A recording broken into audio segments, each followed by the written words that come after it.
Today I'll be sharing with you my 2024 planner and then bidding adieu to my 2023 planner.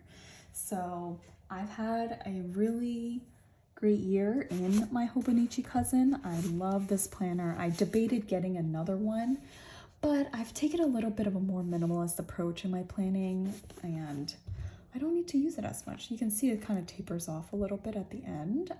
I didn't put as many stickers, photos towards the end, but overall I still completed it, which I'm very proud of.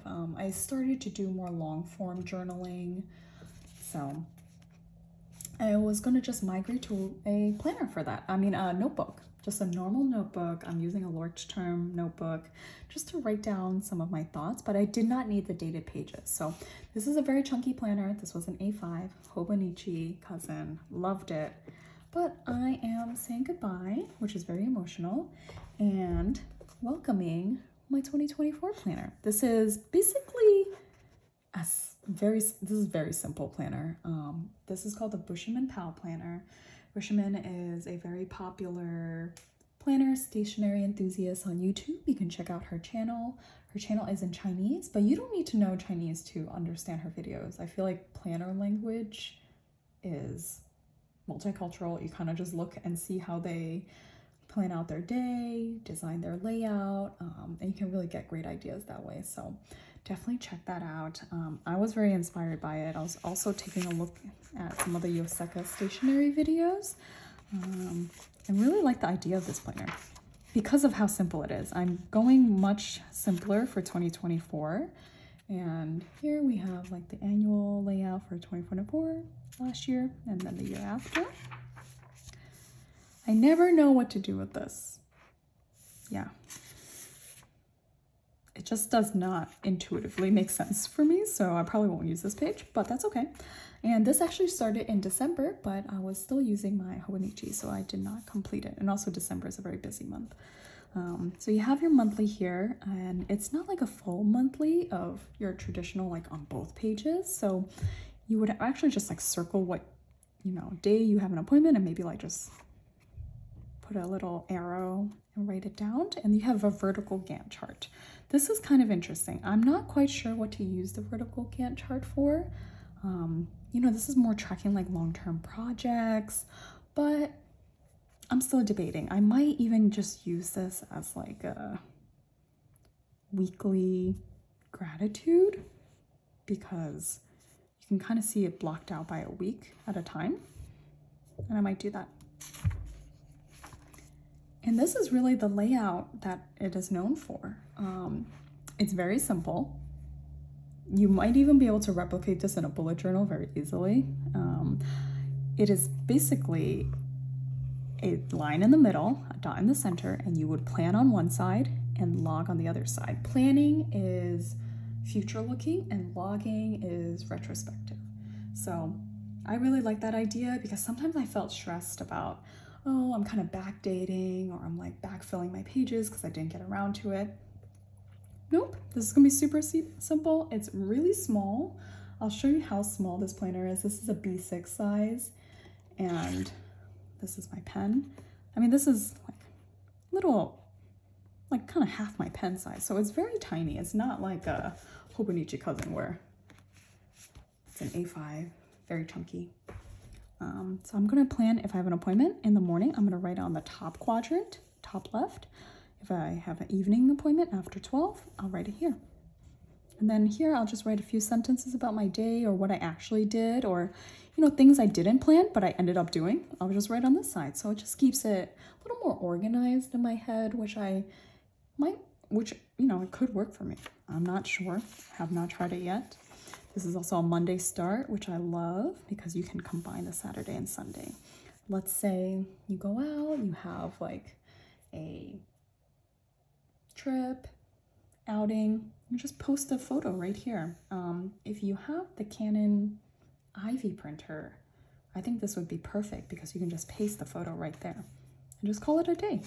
So I'm taking a very simple approach for next year. I didn't want to do the full daily journaling with the dated pages. I debated a long time whether to go with this one or the Hobonichi Weeks, and I decided on this one because I felt like the B6 size was really cute.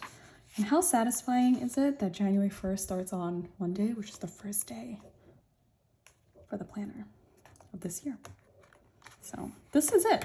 It's very simple. I don't really need to go that in depth into it because it's the same layout. Some people flip it on the side and journal this way. You can also use the side border to like track your steps. So if your goal is like 5,000 steps and you've done about half, you would like fill out this part. If you've done all of it, you would like highlight the whole thing. I've seen lots of really creative ways to use it. I'm gonna really blend my whole memory planner into this. I don't want to do another separate planner for memory this year. I usually like to, just because I like having like a really perfect version to look back on. But this year, I'm gonna keep it so simple. I'm hoping I don't need to, you know, make a separate one. I'm going to be doing long form journaling in a Leuchtturm, so that's gonna capture some of the longer form memories. I also debated the Hobonichi 5-year, but I have held off, and I'm just gonna try to use this and see where it goes. So if you like simple planners where your time commitment to use a planner is maybe less than 5 minutes a day, I think this would be the planner for you. If you have more than 5 minutes to spare, I would recommend a Hobonichi because you can really play around with it, do more washi tapes, things like that. But Hobonichi requires, I think, at least 5 minutes, especially if you have the cousin, every day. And if it's not every day, then it's like maybe like 10 minutes or so every other day. But that requires more. If you only have 5 minutes and you just want to like use it, look at it, use it for what you need, then this is it. I kind of wanted my appointments and everything to just be really easy access. And something I love is that the weekly pages are right after the monthly page. Something that I just like, it just feels more intuitive to me in my mind, like monthly, and then you go to the weekly. At the end, you have some lists. I love lists. You can do all sorts of lists. Books you want to read, books you have read, movies you want to watch, places or restaurants you want to go to, things you've cooked. I mean, it really goes on and on. This is the idea of kind of like a collections page. And tons of blank pages at the end. So the blank page starts at 153 and it ends at 189. So that's a really healthy amount of pages. So you can really take this on the go. And this is pretty big for a blank page, a B6. It's like such a cute size. And then at the end, see you in 2025. And this is, I guess, their logo, which is all these little boxes here. So I really got intrigued by this. Also came with ribbons, so you can keep it one on the monthly side and one on the weekly for quick reference. But this is it. I'm excited to use it. I'm excited to learn how to stamp in there, which is cute. I did hear this was fountain pen friendly paper, which is great. I know it's not going to be the same as Hobonichi, but it feels very smooth to the hand. And that's really it. I might tab it, but I might not because it already comes with the ribbons, and I might not need to tab it because sometimes my tabs get a little bit ruined. Like here, they're already starting to fray a bit after a full year of usage. So yeah, that is what I'm planning on using for 2024. We'll see if I post something in a couple weeks being like, okay, I need a lot more planner space, but I am simplifying. I'm becoming a little more minimalist in my planning approach just to be like a little more efficient of using the planner. So I'm excited to share with you how I'll use it and any tips and tricks I've found from using it. If you have any questions about this planner, let me know. I don't see many people use this. So, and I think it's kind of hard to procure. There's not many resellers in the US for it either. So if you do see it, yeah, let me know if anyone's using this. I'm just so curious because it doesn't seem to be one of the more popular or trendy planners right now, but I have high hopes just because of how simple and well designed this is. All right, until next time, thanks everyone. Bye.